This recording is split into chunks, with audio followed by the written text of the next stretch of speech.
नमो नमः। Online Sanskrit learning centre में आपका स्वागत है। आइए आज हम कक्षा 10 पाठ 4 शिशुलालनम इस पाठ का अभ्यास भाग करते हैं। चलिए सीधे अभ्यास भाग में प्रवेश करते हैं। प्रथम अभ्यास है एक पदेन उत्तरम लिखत।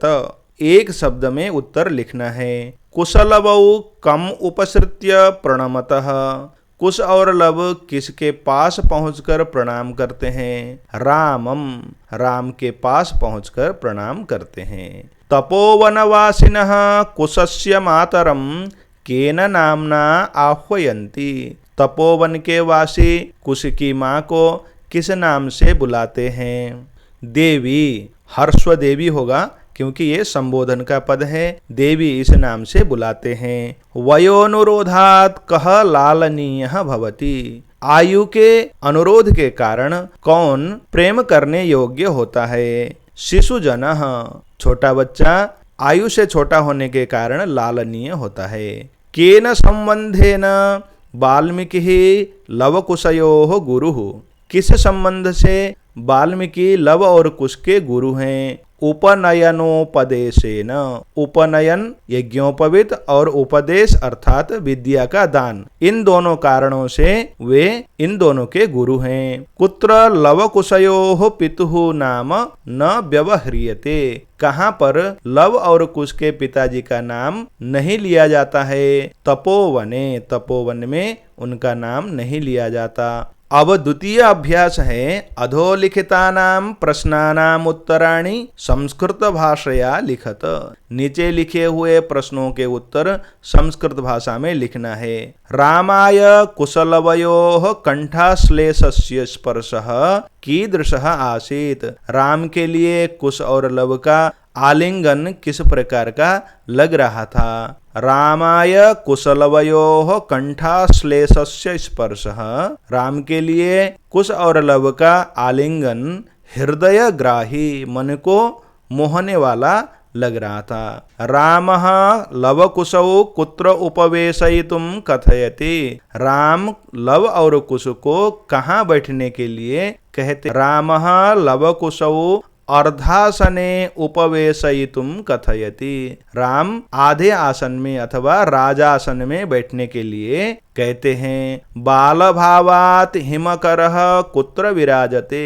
छोटा होने के कारण चंद्रमा कहाँ पर विराजमान होता है? पशुपति मस्तके, भगवान शंकर जी के मस्तक पर। इस प्रकार से हम मिलाकर पूर्ण वाक्य में उत्तर लिख सकते हैं। कुशलवयोः वंशस्य कर्ता कः। कुश और लव का वंश क्या है? कुशलवयोः वंशस्य कर्ता भगवान सूर्यः। कुश और लव के वंश के कर्ता हैं सूर्यः। इनके लिए पुस्तक में पाठ में हमने सहस्रदीधितिः शब्द को पढ़ा है। कुशलवयोः मातरम वाल्मीकिः केन नामना आह्वयति। कुश और लव की माता को वाल्मीकि किस नाम से पुकारते हैं? कुशलवयोः मातरम वाल्मीकिः वधुः इति नामना आह्वयति। बहू ऐसा कहते हैं। अब हम तृतीय अभ्यास करेंगे। रेखांकितेषु पदेषु विभक्तिं तत्कारणं च उदाहरणानुसारं निर्दिशत। नीचे लिखे हुए रेखांकित शब्दों पर किस कारण से विशेष विभक्ति का प्रयोग हुआ है वह आपको बताना है उदाहरण को देखकर। रामः लवकुशौ अर्धासनम उपवेशयति। राम लव और कुश को आधे आसन में बैठाते हैं। इसमें अर्धासनम शब्द में अंडरलाइन किया गया है। अर्धासनम में द्वितीय विभक्ति है। इस द्वितीय विभक्ति को लगने के पीछे का कारण उपसर्ग के साथ विष धातु का योग। विष धातु से उपविशति ये क्रियापद जो लगा है, इसके कारण यहाँ पर द्वितीय विभक्ति का प्रयोग हुआ है। धिंग माम एवं भूतम, धिक्कार है इस प्रकार के मुझको। इसमें माम शब्द में अंडरलाइन किया गया है। इसमें द्वितीय विभक्ति है। धिक अव्यय का प्रयोग होने के कारण यहाँ पर द्वितीय विभक्ति का प्रयोग हुआ है। अंक व्यवहितम अध्यास्यताम सिंहासनम। गोदी को व्यवधान बनाकर सिंहासन पर बैठ जाओ। इसमें सिंहासनम में द्वितीय विभक्ति है, क्योंकि यहाँ भी अधि उपसर्ग पूर्वक आस धातु का योग है, इसलिए द्वितीय विभक्ति हुई है। अलम अति विस्तरेण, यहाँ पर अति विस्तरेण में तृतीय विभक्ति अलम इस शब्द के योग के कारण हुआ है। अलम यह अव्यय है, अलम के योग में तृतीय विभक्ति होती है। अब रामम उपसृत्य प्रणम्य च, इस वाक्य में रामम शब्द में द्वितीय विभक्ति है। द्वितीय विभक्ति लगने के पीछे का कारण है उपसर्ग पूर्वक श्री धातु का योग, इस कारण से यहाँ पर द्वितीय विभक्ति हुई है। अब हम चतुर्थ अभ्यास को करेंगे।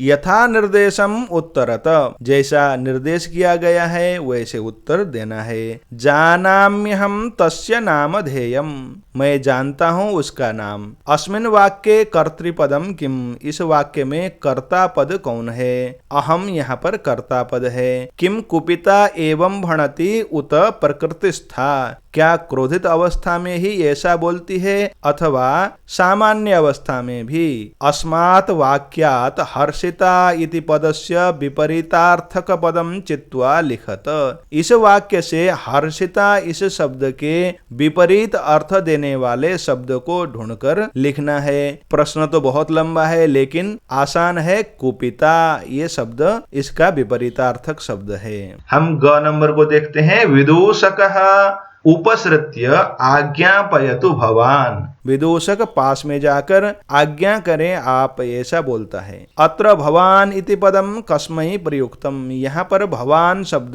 किसके लिए प्रयुक्त हुआ है? यहाँ पर भवान यह शब्द राम के लिए प्रयुक्त हुआ है।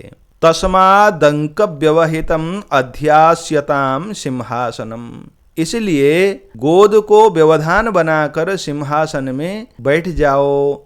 अत्र क्रियापदम किम, यहाँ पर क्रियापद क्या है? अध्यास्यताम यहाँ पर क्रियापद है। वयसस्तु न किंचिदंतरम, आयु से तो कुछ भी अंतर नहीं है। अत्र आयुषः इत्यर्थे किम पदम प्रयुक्तम, यहाँ पर आयु इस अर्थ के लिए कौन सा पद प्रयुक्त हुआ है? वयसः, यह यहाँ पर प्रयुक्त हुआ है। चलिए अब हम पंचम अभ्यास को करते हैं। अधोलिखितानि वाक्यानि कः कम प्रति कथयति, नीचे लिखे हुए वाक्य कौन किसको कहता है? सव्यवधानम न चरित्र लोपाय, किसी व्यवधान के साथ सिंहासन पर बैठना चरित्र के लोप के लिए नहीं होता है। ऐसा कौन कहता है? रामः, राम कहते हैं। किसको कहते हैं? कुश और लब को।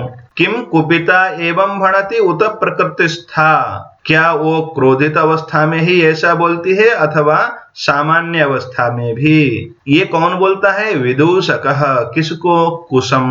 जानाम्यहम तस्य नामधेयम, मैं जानता हूँ उसका नाम, ये कौन कहता है? कुशः, कुश कहता है। और किसको कहता है? रामम, राम को कहता है।